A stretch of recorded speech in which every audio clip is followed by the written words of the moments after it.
So let's start working on atmosphere. What I'm going to do, I'm going just actually let's do from beginning. I'm going to load pre-default atmosphere so we know everything is clean, and we'll just start working from this point to create it.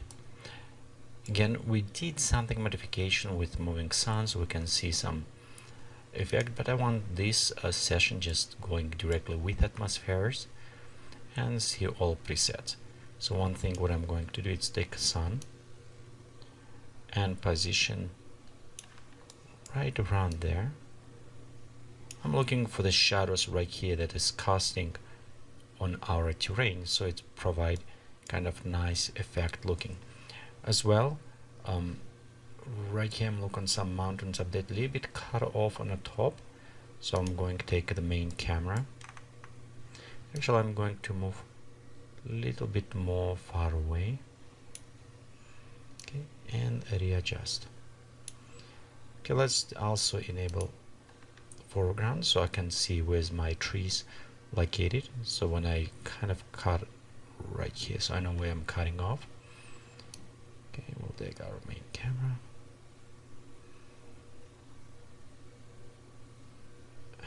Maybe just position around here. As well as this tree at that point. So we have that Scott pine tree. Maybe just move slightly. As well, take this rock.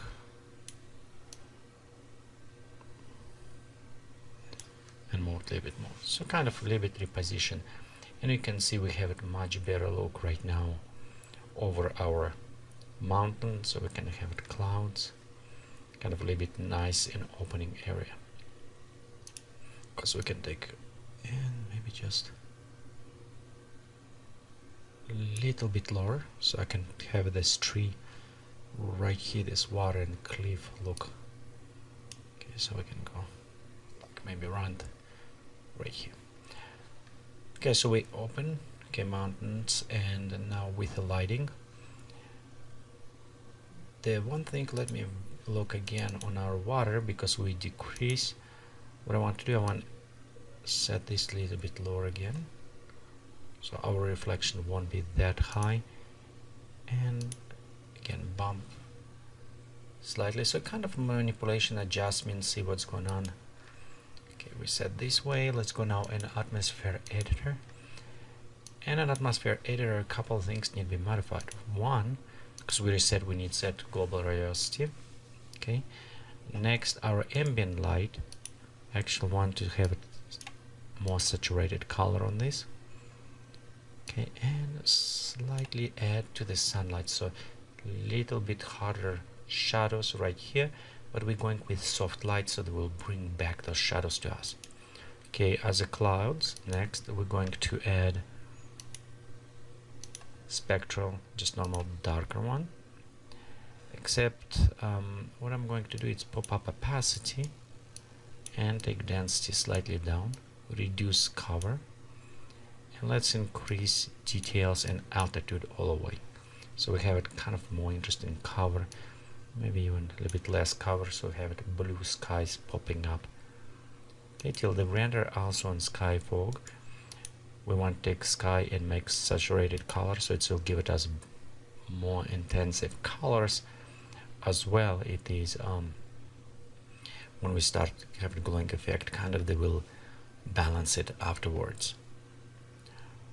So you can see right here we have a very saturated colors going with the sky and everything. We'll go take aerial perspective, pop up a little bit higher. Okay, and let's pop up fog up, and just glow density, maybe leave it as is for now. Okay, right here, let's take a little second till it's render. Okay, and we can set up to for 0 when we start rendering, but you can see the already with the colors, kind of this very nice interesting colors going. Okay, let's go ahead and preview. So I'm rendering on this resolution. Okay, we'll go click render. Okay, Okay, so we can see we have a nice kind of with cloud going, nice image right here as well. Very good texturing and shadowing going on these mountains.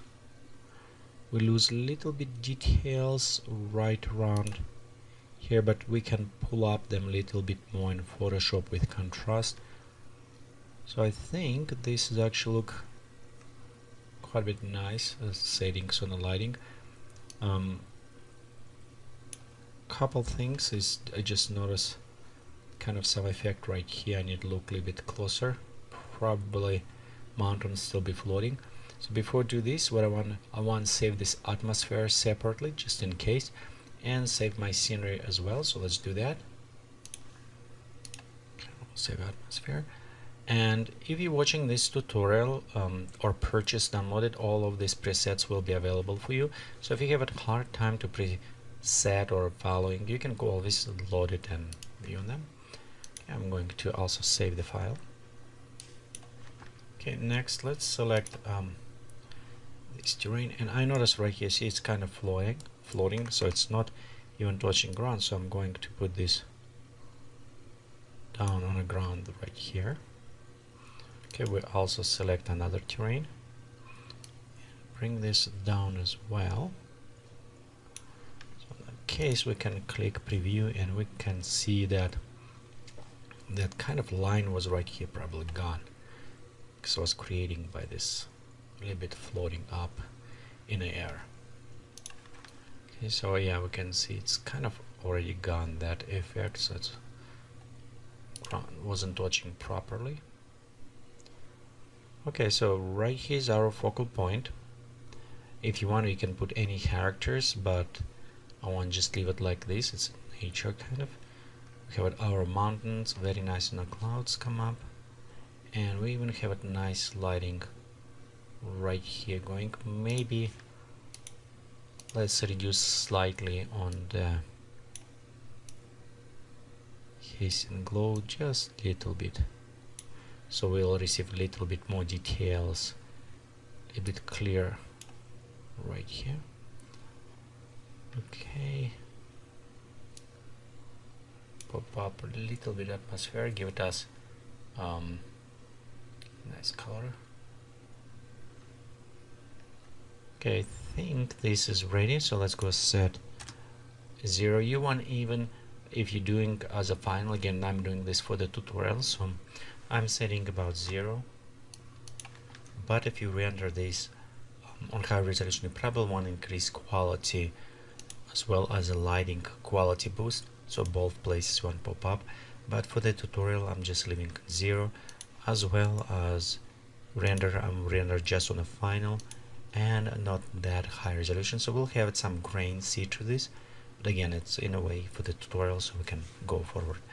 I'm going to render right now and pause tutorial. We'll be back to tutorial as soon as render is completed. Okay, so right here we have our images rendered. It's take 12 minutes to render. And next, actually what I want to do, I want to take a sun position and move it on opposite side, so we can after work with Photoshop and layers and see if we can bring even more details to our scenery. So I'm going to click OK right here, and we'll go save this image. And usually I save as Photoshop format, PSD. I'll just override one old one. Okay, so when we're done saving, we'll go select the sun position. Let's rotate, and I want to actually put its sun on opposite side, about right here, and this is given us different contrast kind of lighting, and also light up a little bit this area. Notice I don't change altitude, I just change position of the sun just about on different side. The problem is it will give it a little bit more details around this area on the top and mountain, but we lose all this beautiful light right here. It's the reason why I want to create these two different settings. Okay, and after kind of combine them together to bring more and see more to our image. Okay, we're done, so I'm going to click and render with same resolution, and after render complete, we'll be back to this tutorial. So right here we have our image. Of course, well, let's take 14 minutes, and you can see it's not as interesting lighting as before, but we do have more details right around this area. It's what actually I want to reuse when we start overlaying. So let's go ahead and save this image as well, and I'm just saving as a second image. Okay, and on this time we kind of finish render. Again, this is, if you're done just with view, this is a nice image, you can continue, but next we're going inside the Photoshop and we'll work with images there.